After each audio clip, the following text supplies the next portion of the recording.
Por que estamos na igreja? Qual o motivo da gente estar na igreja? Enfim, qual é a escolha que nós... Qual é o porquê dessa escolha? Me ajuda aqui, meu filho. Você quer ficar aqui? Tá. É isso aí. Então, senta aqui, então. Amém. Eu queria ler alguns textos aqui, mas é pouca coisa, porque, veja bem, irmãos, queridos visitantes, amigos, eu quero que vocês entendam, Jesus nunca fundou a religião, ele nunca fez isso, muito pelo contrário, Jesus enfrentou uma grande resistência da religião, vamos dizer assim, dos religiosos. Jesus nunca fundou uma igreja, ele nunca fundou uma igreja. Jesus nunca fundou a religião evangélica. O que Jesus fez foi pegar os princípios de Deus, que estão na palavra de Deus. Ele pegou esses princípios e viveu ele diante de todos os homens, mostrando que é possível. E não é um emburrecimento humano, nós temos um livro apenas, que não conseguimos ler todo ele, porque precisamos ler todos os dias. A palavra de Deus, ela não é uma palavra apenas escrita, lida ou de letras. A palavra de Deus vai além disso. Ela tem o Espírito de Deus que está nela. Muitas pessoas dizem que ela foi muito modificada ao longo dos anos. Se fala muita coisa a respeito da palavra. Mas Deus garante que ela não será mudada. Deus garante nisso. E o que é que nos dá essa certeza? O Espírito que inspirou essas pessoas a falar.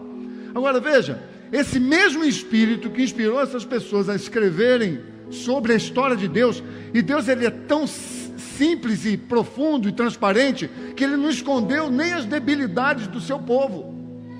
Deus fez questão de mostrar que as pessoas que estavam escrevendo esse livro, eram pessoas de carne e osso, e Deus foi tão profundo nisso, que ele enviou o seu próprio Filho, ele sendo Espírito. Deus não é carne, Deus é Espírito, mas ele enviou Jesus para mostrar na carne que a palavra dele era boa, que quem vivesse a palavra dele ia ter uma experiência de vida melhor do que se não conhecesse a palavra. E eu não estou falando que quem não conhece a palavra não tem caráter, não é responsável, não é honesto. Não, queridos, não é isso.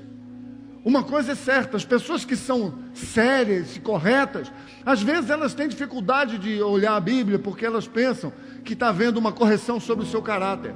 Eu pensava muito sobre isso antes de me converter. Eu era um cara trabalhador, gostava de fazer as coisas certas, mas eu tinha uma impressão de que a Bíblia me exortava nesse aspecto, que eu não poderia, o meu caráter tinha que ser moldado ao caráter de Cristo. Eu achava que a Bíblia estava me ofendendo em me chamar de mau caráter, e não é disso que nós estamos falando. A palavra de Deus, ela é um manual de vida.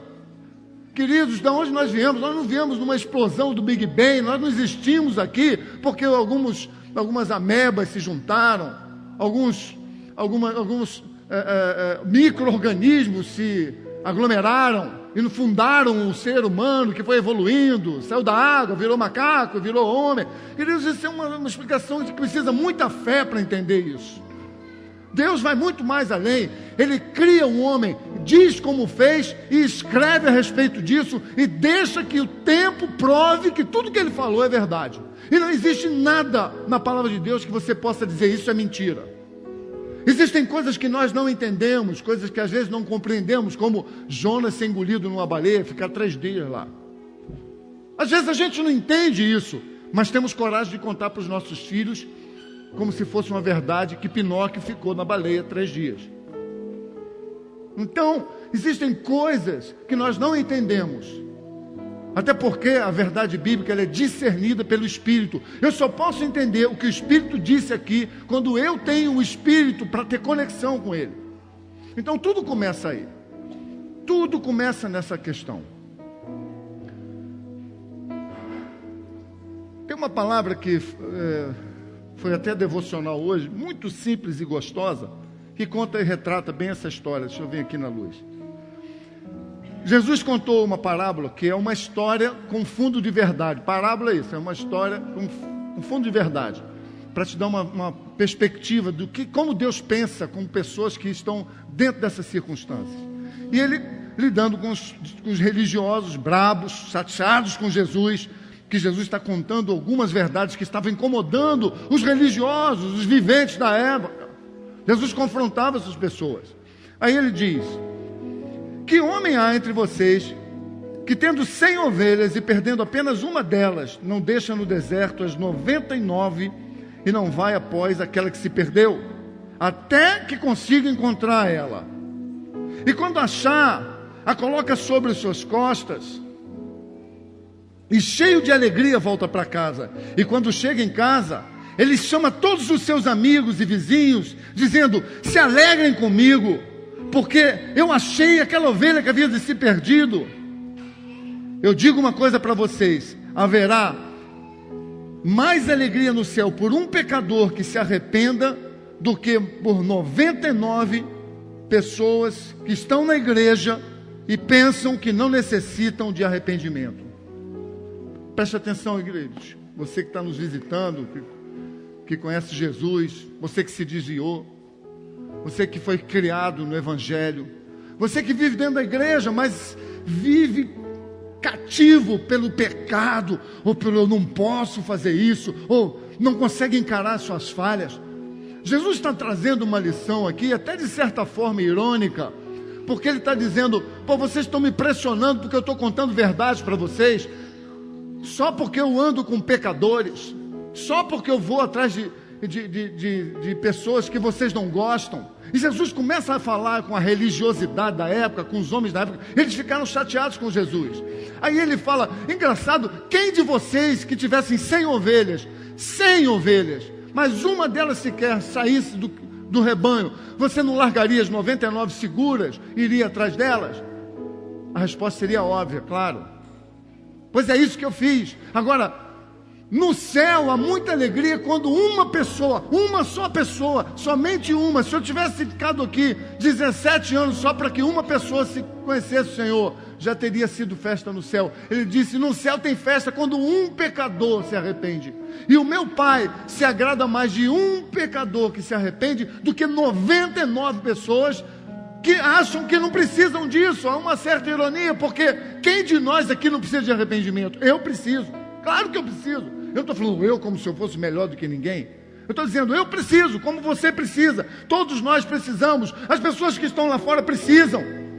E a pior coisa que elas vão encarar é elas acharem que nós achamos que somos melhores do que elas. Eu não sou melhor do que qualquer pessoa. A diferença entre mim e um bêbado, ou um estuprador, ou um maluco qualquer aí fora, é Jesus quando entrou na minha vida. Foi quando Jesus entrou na minha vida que eu pude largar as drogas. Foi quando Jesus entrou na minha vida que eu pude restaurar o meu casamento. Foi quando Jesus entrou na minha vida que eu pude criar uma família nos moldes do Senhor. Porque antes disso, amigos, eu era como qualquer pessoa que tem boas ideias, é trabalhador, faz as coisas corretas, mas os princípios de Deus não estão atuando na vida dele. Jesus não fundou uma igreja evangélica, Jesus fundou princípios. Na verdade, ele nem fundou, ele mostrou que tinha como viver na palavra. Então, amados, eu não sei se o Wagner está aqui com a Tamir, não estou vendo. Estão aí? Estão aí. A Jaque Mota, não estou vendo. É chato, queria tanto que ela estivesse aqui hoje. E todos os evangelistas que estão aqui. Tem gente aqui, querido, que eu conheço. É gente que foi chamada para ser evangelista e hoje está lá fora. E essa palavra que eu estou falando é para você. Para você que às vezes acha que a igreja tem muita fofoca. Tem mesmo, mas no bar também tem, na escola também tem, no mercado também tem, no ônibus também tem, no trabalho também tem, em todo lugar tem fofoca. Por quê? Porque isso aí depende de maturidade na cabeça de cada um. Então a igreja é feita de pessoas, mas pessoas se feriram e foram embora da casa do Senhor e foram chamados para ser pastores, evangelistas, profetas, gente de Deus que continua sonhando, que quando as coisas ficam ruins, ele até prega para alguém, mas estão aí hoje. Talvez você olhe para essa piscina aqui improvisada, uma água correndo, você lembre do teu batismo, você lembra de onde você foi, você lembra de onde você veio, você lembra das histórias das suas mães, da sua mãe, da sua avó, você lembra que ninguém na tua família queria, mas você quis, e aquilo mudou a sua história, e a tua família toda veio ser transformada. Queridos, coisas lindas acontecem. Olha, eu vou dizer uma coisa. Uma vez foram pegar Jesus, para prender ele. E aí os soldados foram com a direção, vão lá e coça nele, tragam ele na base do ferro. E eles foram. E quando chegaram lá, eles começaram a ouvir Jesus pregar, começaram a ouvir Jesus falar. Cara, que coisa incrível. E eles voltaram e falavam, comandante, não deu. Falei, como é que vocês me voltam aqui sem Jesus preso? Não deu. Sabe por quê? Eu nunca vi alguém falar como esse homem. Eu não sei o que ele fez, eu não sei porque que vocês estão com raiva dele, mas eu nunca vi, nem ouvi alguém falar como esse homem.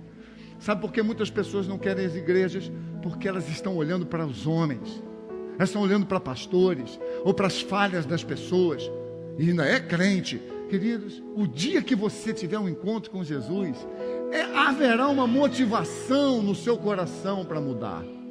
A mudança não pode vir na igreja porque a igreja tem uma música legal, porque a igreja tem num lugar legal, ou porque a igreja pode usar piercing ou tatuagem, ou não pode, ou pode usar saia, ou pode usar calça, eu quero, eu não quero. Tudo isso é tão pequeno. Quando a gente tem Jesus, quando Jesus se torna mesmo a razão de virmos nesse lugar, de abrirmos uma palavra, porque eu sei que o Espírito que estava em Cristo, que o ressuscitou, continua hoje agindo na terra, e Ele age em você, em mim, age em eu falando para você, você falando para mim, age eu sozinho num quarto abrindo uma Bíblia. Quando a gente entende que Deus é vivo e que Ele funciona, Ele não é uma religião que eu uso quando eu quero e quando eu preciso.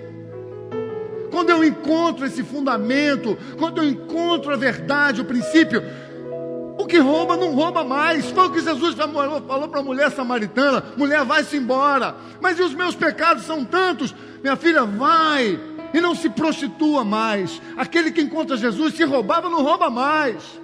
Se mentia, para de mentir. Nunca mais eu vou mentir. Já mentiu de novo. Eu não estou falando de perfeição, de perfeccionismo, eu estou falando de aperfeiçoamento, um processo. É um processo, a vida com Deus é um processo, amigos.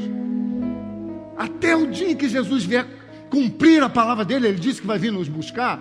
Eu creio nisso, eu estou esperando. Na verdade, isso é uma coisa que a igreja fala muito, né? Jesus está voltando. Pô, mas está demorando, hein? Muitos pensam isso porque não entendem. Ele não disse o dia, não disse a hora. Ele falou que vai vir de repente, como um ladrão na noite. Os sinais estão todos evidentes. O mundo está indo exatamente para onde uma Bíblia que foi escrita há 4.000 anos atrás disse que iria. Será coincidência que nós estamos vivendo como nos dias de Sodoma e Gomorra? Será coincidência as desigualdades sociais? Será coincidência os cataclismas aumentando a cada tempo na face da terra? Será coincidência uma nação como Israel, que jamais você diria que ela ia se rejuntar novamente, se ajuntar? Será que é coincidência Israel se tornar um Estado, quando a Bíblia diz que quando acontecesse isso, estaria muito perto a volta do Messias? Quantos estão ouvindo o que eu estou falando?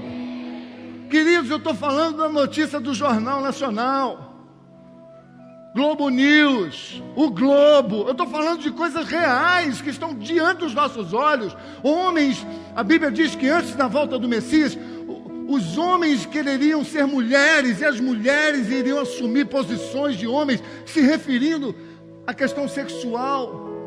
E eu não estou aqui dizendo que eu sou contra ou a favor. Eu estou aqui dizendo que está escrito num livro que foi escrito há mais de 4.000 anos atrás, de uma história de 6.000 anos. Está escrito. E sabe o que acontece com o que está escrito por Deus? Acontece. Sabe o que vai acontecer? O próximo passo que está escrito na Bíblia: Jesus vai buscar a igreja. Ai, então eu fiquei. Não, não ficou não. Ainda vão existir os anos da tribulação. 7 longos anos da grande tribulação. Preste atenção nisso. Quando Jesus voltar e tirar o espírito dele, vai com a igreja. E não é a igreja dos que andam certinho, é a igreja de quem estava esperando ele. Tem gente que está na igreja, mas não está esperando ele, está esperando um monte de coisa. Eu estou esperando um namorado. Não, Jesus me prometeu um casamento, joia. Tem pessoas que pensam que Jesus é Caixa Econômica Federal, é porquinho para quebrar toda vez que precisa. Pensam que o melhor de Deus é a bênção que Ele pode nos dar. O melhor de Deus é Deus, irmãos.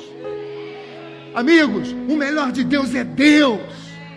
Por isso que as igrejas estão mortas, porque a gente está pregando: venha para ser curado, venha e Deus vai restaurar o seu casamento, venha e você vai ser transformado. Você bebia, não beba mais. Eu quero te dizer que Ele faz tudo isso, mas isso Ele chama de outras coisas. O melhor de Deus na igreja deveria ser Ele, porque aí às vezes as pessoas conseguem aquilo que elas vieram buscar e mete o pé. É verdade ou não é? Mete o pé. Por quê? Já fui abençoado, mas a maior bênção de Deus não é o que Ele pode nos dar. A maior bênção de Deus é Deus. Posso ouvir um amém? Eu quero, para edificar a vida do Tamires e do Wagner, do Cristiano e da Fabiana, eu quero dizer para vocês que há 3 anos a gente não está saindo mais para retiro, nós estamos ficando aqui no monte, estamos assim, tateando no escuro, para ver como a gente vai fazer isso, descer no carnaval e evangelizar. Queridos, olha, eu vou ser honesto para vocês, tem hora que eu mesmo olho e falo: meu Deus, será que isso vai dar certo? Como é que vai ser esse negócio? Quando eu chego lá e começo a ver o catacorno, todo mundo lá, e aí você olha para aquilo e você fala: caraca, será que eu estou pronto para chegar numa pessoa assim? Uma pessoa que Deus ama. Quantos estão ouvindo? Deus ama o cara que está no catacorno tanto quanto me ama. Os religiosos detestam isso. Pastor, está amarrado. Amarrado não, está solto. Deus ama essas pessoas tanto quanto me ama. É por isso que tem pessoas migrando para tantas religiões, porque o evangélico acha que ele é o único que Deus escolheu. Tem nada disso. Deus me ama como ama essas pessoas lá fora. E nós tomamos uma decisão difícil e descemos. Esse ano Deus deu uma direção para os nossos evangelistas aqui, e eles compraram água, escreveram os versículos bíblicos e falamos sobre a água da vida, a verdadeira água. Aquela água mataria aquela sede momentânea, mas tem uma água que é aquela que está jorrando ali, que não acaba nunca mais, que não é essa, mas é a água da vida. E aí a gente olha para aquilo e às vezes a gente fala: meu Deus, 10 mil copos d'água, eu não sei quantos vocês vão arrumar, 5 mil, e aquele negócio vai, mas quem pode ir? Você está pronto, meu irmão? Fica aí, vigia, olha lá, cadê o irmão? Meu Deus, cadê o irmão? Foi lá comprar uma água ali, não, foi dar uma água para alguém, mas a gente está ainda engateando nesse processo, porque a igreja estava muito tempo longe de sair para onde Jesus iria. Jesus, ele comeu com pecadores. Jesus não ficava dentro da sinagoga, ele ficava na sinagoga, mas ele ia na casa de publicanos, fariseus, publicanos e pecadores. Andou com Pedro. Pedro era um boca suja, pescador. Mateus, um ladrão. Então eu queria, para edificar a vida da igreja que hoje, esse ano passou aqui, eu quero pedir para Amanda dar um testemunho. Presta aí cadê o microfone? Pode ser aqui mesmo, mano. Eu quero edificar a vida dessa igreja. E me desculpem, nessa hora eu estou sendo um pouquinho, mas vai edificar a sua vida também. O que aconteceu contigo esse ano? Fala aí. Então, a paz do Senhor a todos. Bem pertinho. Há cerca de uns 8 anos, 9, eu frequentava uma igreja. Tinha a minha vida correta com Deus, pelo menos eu buscava, e por coisas da vida me desviei. Eu tenho uma amiga desde a época que eu frequentava essa outra igreja, que me acompanhava, que é a Mariana, e nesse carnaval, nesse percurso todo de desviada, por constante vezes, assim, quando eu estava em pecado, o Espírito Santo sempre falou comigo. E toda vez que eu cometia um pecado, vinha um peso na minha cabeça e chorava. Achava que eu não era capaz de voltar, que Jesus já não me aceitava mais, que eu não era mais merecedor desse amor. Aí, até então eu não conhecia carnaval. Aí quando eu voltei, quando eu fui pro mundo, comecei a ir. Aí esse ano, para a glória do Senhor, a Mariana foi fazer o evangelismo. E eu levei até um susto, porque eu pensei, nossa, a Mariana, achei que ela também tinha desviado, né? Até levei um susto. Mas não. Mariana foi fazer o evangelismo e naquele momento ela não tinha nem a água, né? Que foi a água e um panfleto. Aí ela só tinha um panfleto. E ela me entregou. Naquele momento, para falar a verdade, eu nem li o panfleto. Eu coloquei dentro da roupa, porque eu estava sem bolsa, e fui curtir o carnaval. Aí, chegando em casa de madrugada, ao tirar a roupa, aquele panfleto caiu, né? Aí que eu fui ler. Fui vendo a importância que eu tenho para Cristo. E que eu já não estava mais abandonada. Que havia uma esperança para mim também. Meus amigos que até estão aqui são de outras religiões. Eles mesmos já cansaram de falar, Amanda, não vai por esse caminho, Amanda. Você é melhor do que isso. Mas a gente é teimosa, né? A gente quer pagar para ver. Mas para honra e glória do nome do Senhor, eu estou aqui.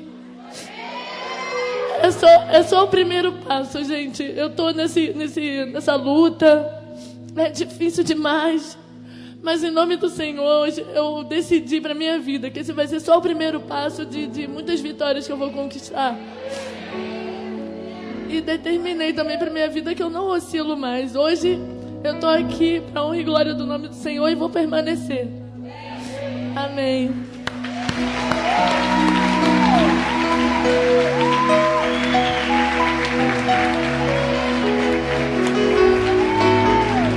Aleluia!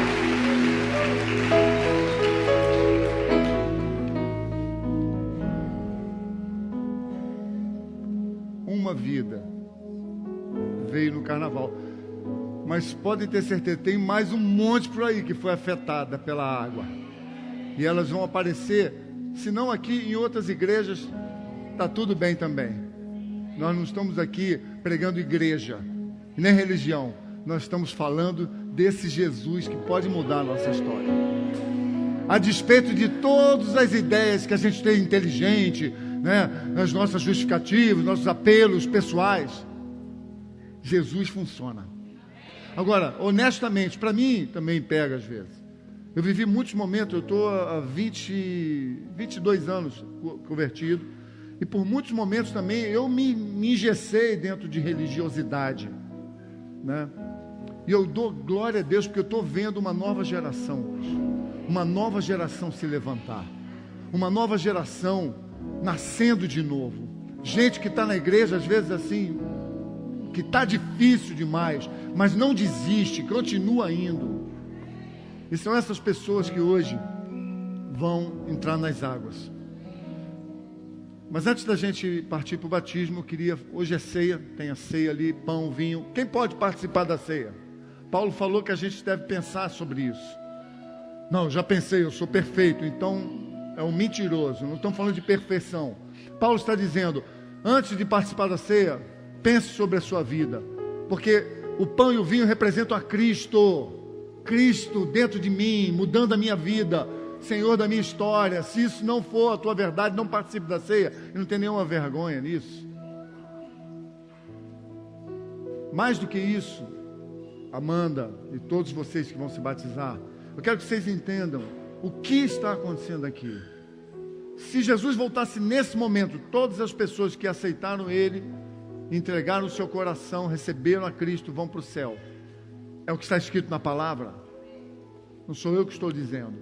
Então, o batismo não vai salvar ninguém. O batismo é uma confirmação.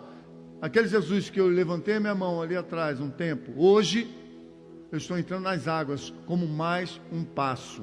Por quê? Qual é a diferença? A diferença é Deus habitar dentro de mim. É o que é a diferença. Pega aqui 4 homens, aqui só tem 2, né? 3, 4.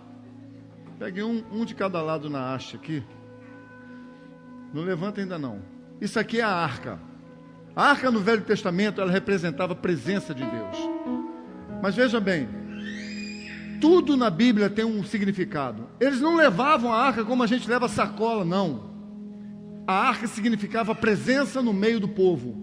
Quando eles levantavam, eram os levitas, eram pessoas consagradas para fazer isso, eles não carregavam na mão, eles botavam no ombro, para carregar ela. Coloque no ombro como se fossem descer a escada, e segura firme aí para não cair. Pode descer aqui, se você precisar apoiar para não escorrer. Chega para o lado aqui, amor. O que significava isso? Segura aí, pode pôr a outra mão. Graças a Deus, porque usar isso, agora fez certinho. Passa aqui no meio das pessoas. Quando a arca passava no meio, significava Deus está no meio do seu povo. Para aí. Aonde é que ficava a arca? Ela ficava nos ombros, porque estava apontando para uma realidade espiritual que nós vivemos hoje. A glória de Deus, que ela era manifestada aqui no meio dos querubins, ela era para estar sobre as nossas vidas, não no pé, na sandália, dentro da carteira. A glória de Deus vinha sobre os nossos ombros. Significa que a partir de agora eu carrego a glória de Deus comigo. Quantos estão ouvindo o que eu estou falando? Podem ir até o final e deixem lá atrás. Então, queridos, a Bíblia é cheia de significados maravilhosos que sempre apontam para o homem voltando para Deus. Um homem voltando para Deus. Deus sempre quis andar no meio de nós. E agora, quem diz, Jesus, entra na minha vida, o Espírito Santo que escreveu a palavra, que está sentado com Deus, mas está aqui porque Ele é onisciente e onipresente, Ele entra no meu coração. Ele entra na minha vida. E a partir de agora, você começa a ver algumas diferenças. Se você xingava muito e ainda xinga, quando tu falar pá, porum, pum, pá, aquilo já incomoda. Você fala, caraca, não dá mais para mim. Pá, porum, pum, pá, de baixinho também é a mesma porcaria, não dá mais para mim. Se você fazia coisas ilegais, começa a te incomodar. Por quê? Porque o Espírito de Deus agora habita dentro de você. Olha que lindo. Olha que transformador. Olha que oportunidade que Deus nos deu. Olha que maravilhoso momento que Ele nos deu. Eu quero também aproveitar esse momento e dar um alô para a igreja.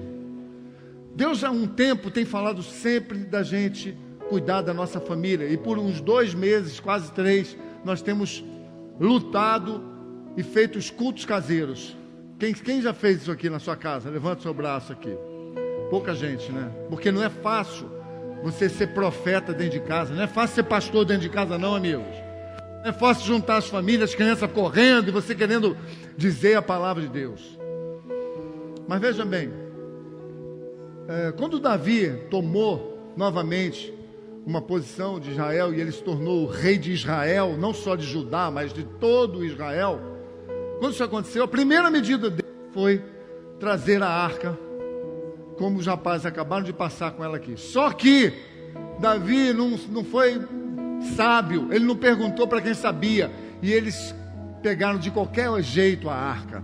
E aí, por conta disso, uma das pessoas boas que estavam ali segurando a arca foi tentar botar, estava em volta, foi tentar segurar a arca porque o boi tropeçou, e ela tocou na arca e foi fulminada, porque só quem podia tocar na arca eram as pessoas que eram chamadas para isso, que eles chamavam de levitas.